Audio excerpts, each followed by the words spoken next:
ചൈനയിലും ജപ്പാനിലും വരെ പോകുന്ന മോദിക്ക് മണിപ്പൂരിൽ പോകാൻ സമയം കിട്ടുന്നില്ലേ? 2 വർഷത്തിലേറെയായി തുടരുന്ന വംശീയ സംഘർഷത്തിന്റെ തീ മണിപ്പൂരിൽ ഇപ്പോഴും കെടാതെ കിടക്കുന്നുണ്ട്. എന്തുകൊണ്ട് മോദി മണിപ്പൂരിലേക്ക് പോകുന്നില്ല? കലാപ മേഖല സന്ദർശിക്കണമെന്നും ഏറ്റുമുട്ടൽ അവസാനിപ്പിക്കാനായി ഇടപെടണമെന്നും നിരന്തരം ആവശ്യമുയർന്നെങ്കിലും പ്രധാനമന്ത്രി അതിനൊന്നും തന്നെ പ്രതികരിച്ചിരുന്നില്ല. എന്തിനേറെ, പാർലമെന്റിൽ മണിപ്പൂർ എന്ന പദം പോലും അദ്ദേഹം പറഞ്ഞിട്ടില്ല. പ്രതിപക്ഷം മോദിക്ക് നേരെ പ്രയോഗിക്കുന്ന ആയുധങ്ങളിൽ പ്രധാനമാണ് മണിപ്പൂർ. ഇപ്പോഴിതാ മണിപ്പൂരിലേക്ക് പോകാൻ പ്രധാനമന്ത്രി തയ്യാറെടുക്കുന്നുവെന്ന റിപ്പോർട്ടുകളാണ് പുറത്തു വരുന്നത്. മടിമാറ്റി മണിപ്പൂരിലേക്ക് മോദി ഈ മാസം തന്നെ എത്തുന്നു. ഔദ്യോഗിക സ്ഥിരീകരണം ഉണ്ടായിട്ടില്ല എങ്കിലും പുറത്തു വരുന്ന റിപ്പോർട്ടുകൾ പരിശോധിക്കാം. സ്വാഗതം ഇൻഡെപ്തിലേക്ക്.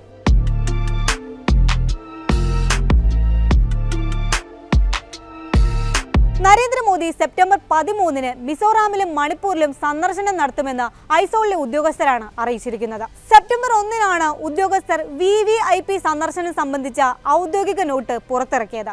ഇത് പ്രധാനമന്ത്രിയുടെ സന്ദർശനമാണെന്നാണ് സൂചനകൾ. 13-ന് മിസോറാമിലെ ബൈരാബി സൈറാങ് റെയിൽവേ ലൈൻ ഉദ്ഘാടനം ചെയ്ത ശേഷം മോദി മണിപ്പൂരിലെത്തുമെന്നാണ് റിപ്പോർട്ടുകൾ.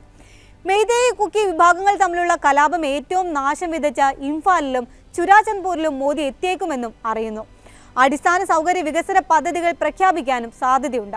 സന്ദർശനം കണക്കിലെടുത്ത് മണിപ്പൂരിൽ സുരക്ഷാ ക്രമീകരണങ്ങൾ വർദ്ധിപ്പിച്ചതായുള്ള റിപ്പോർട്ടുകളും പുറത്തു വരുന്നുണ്ട്. രാഷ്ട്രപതി ഭരണത്തിൽ ശാന്തമാണ് നിലവിൽ മണിപ്പൂർ. സംസ്ഥാനത്ത് കുറ്റകൃത്യങ്ങൾ കുത്തനെ കുറയുന്നതായി റിപ്പോർട്ടുകൾ ഉണ്ടായിരുന്നു. അക്രമ സംഭവങ്ങളിൽ ആളുകൾ കൊല്ലപ്പെടുന്നതും ആളുകൾക്ക് പരിക്കേൽക്കുന്നതും വംശീയ ആക്രമണങ്ങളും കുത്തനെ കുറഞ്ഞു. മാത്രമല്ല, ആയുധങ്ങളും ലഹരിക്കടത്തും പിടികൂടുന്നത് വർദ്ധിക്കുകയും ചെയ്തുവെന്നും അധികൃതർ അവകാശപ്പെടുന്നുണ്ട്. ബിരേൻ സിംഗ് സർക്കാർ രാജിവെച്ചതിനു ശേഷം ഗവർണർ അജയ് കുമാർ ഭല്ല സമാധാനം പുനഃസ്ഥാപിക്കാൻ നടത്തിയ ശ്രമങ്ങൾ ഫലം കണ്ടതായാണ് വിവരം.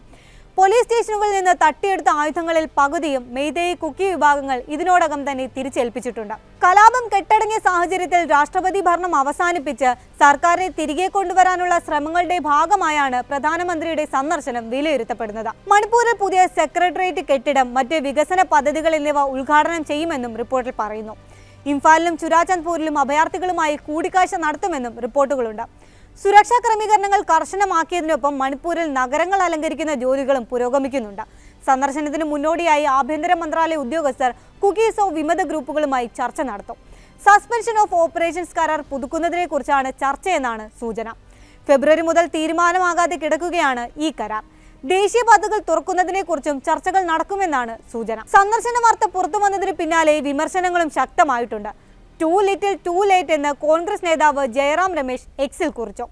രാജ്യത്തിനകത്തും പുറത്തും ഒട്ടേറെ യാത്രകൾ നടത്തുന്ന മോദി സംഘർഷം നടന്ന 28 മാസങ്ങൾക്ക് ശേഷമാണ് മണിപ്പൂരിലേക്ക് എത്തുന്നത്. വൈകിയെത്തിയ സന്ദർശനമെന്ന് കുക്കി സമുദായത്തിന്റെ പ്രതിനിധി മിർസ വുവൻ സോങ് പ്രതികരിച്ചു. വെറും രാഷ്ട്രീയ നാടകമെന്ന് കുറ്റപ്പെടുത്തുന്നവരുമുണ്ട്. എന്തുകൊണ്ട് ഇത്രയും വൈകിയെന്ന ചോദ്യത്തിന് പറയാൻ പ്രധാനമന്ത്രിക്ക് എന്ത് മറുപടിയാണ് ഉണ്ടാവുക എന്ന് ഉറ്റുനോക്കുന്നവരും ഇക്കൂട്ടത്തിലുണ്ട്. മറ്റു ചിലർ ശാശ്വത സമാധാനത്തിനുള്ള അവസരമായാണ് പ്രധാനമന്ത്രിയുടെ വരവിനെ കാണുന്നത്. തങ്ങളുടെ പ്രശ്നങ്ങൾ കേൾക്കാൻ പ്രധാനമന്ത്രി തയ്യാറാകുമെന്ന് മെയ്തേയി കുക്കി വിഭാഗങ്ങളും പ്രതീക്ഷിക്കുന്നുണ്ട്.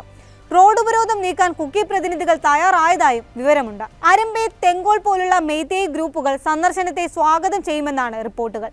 മോദിയുടെ വരവോടെ മണിപ്പൂരിലെ ജനതയ്ക്ക് സമാധാനം തിരികെ ലഭിക്കുമോ? ഇനിയും തീരാത്ത പ്രശ്നങ്ങൾക്ക് അറുതി ഉണ്ടാകുമോ എന്നതാണ് ചോദ്യം. സന്ദർശന വിവരം പ്രധാനമന്ത്രിയുടെ ഓഫീസ് ഇതുവരെ സ്ഥിരീകരിച്ചിട്ടുമില്ല. ഒരു സംസ്ഥാനം ഇത്രയും ദീർഘകാലം അരക്ഷിതത്വത്തിലൂടെ കടന്നു പോകുന്നത് ഇന്ത്യ കണ്ടിട്ടില്ല. 2023 മെയ്യിൽ ആരംഭിച്ച കലാപത്തിൽ 260-ലധികം ആളുകൾ കൊല്ലപ്പെടുകയും 60,000-ലേറെ പേർക്ക് വീടുകൾ നഷ്ടപ്പെടുകയും ചെയ്തിരുന്നു. മെയ്തേയി സമുദായത്തിന് ഷെഡ്യൂൾഡ് ട്രൈബ് പദവി നൽകുന്നതിനെതിരെ കുക്കീസോ സമുദായങ്ങൾ പ്രതിഷേധിച്ചതോടെയാണ് സംഘർഷങ്ങൾ പൊട്ടിപ്പുറപ്പെട്ടത്. കലാപത്തിന്റെ മറവിൽ അരങ്ങേറിയ അതിക്രമങ്ങൾ യുദ്ധഭൂമിയിൽ പോലും കാണാത്തത്ര ക്രൂരമായിരുന്നു. നിരവധി പേർ അഭയാർത്ഥികളായി അന്യ സംസ്ഥാനങ്ങളിലെത്തി. എത്രയോ പേർ പലായനം തുടരുന്നു. മെയ് 3-ന് ആരംഭിച്ച സംഘർഷത്തിന് ആ വേളയിൽ തന്നെ തടയിട്ടിരുന്നുവെങ്കിൽ ഇത്രമേൽ വിനാശകരമായ അത് വളരുമായിരുന്നില്ല എന്ന വിമർശനം ശക്തമാണ്. കലാപം അമർച്ച ചെയ്യാൻ ശ്രമിക്കാതെ എന്തിനു വേണ്ടിയാണ്, ആർക്കു വേണ്ടിയാണ് മണിപ്പൂർ സർക്കാർ അങ്ങനെ ഒരു നിലപാട് സ്വീകരിച്ചത് എന്ന ചോദ്യത്തിനും ഉത്തരമായിട്ടില്ല. കേസെടുക്കാൻ പോലും കഴിയാത്ത വിധം മണിപ്പൂരിൽ ഭരണ പോലീസ് സംവിധാനം സമ്പൂർണ്ണമായി പരാജയപ്പെട്ടെന്ന് സുപ്രീം കോടതി വരെ തുറന്നടിച്ചിരുന്നു. ശാശ്വത പരിഹാരത്തിനുള്ള ആത്മാർത്ഥ പരിശ്രമമാണോ ഇപ്പോൾ പ്രധാനമന്ത്രിയുടെ ഭാഗത്തു നിന്ന് ഉണ്ടാകുന്നത്? അതോ ഭരണം തിരിച്ചുപിടിക്കാനുള്ള തന്ത്രമോ? വരും നാളുകളിൽ അറിയാം.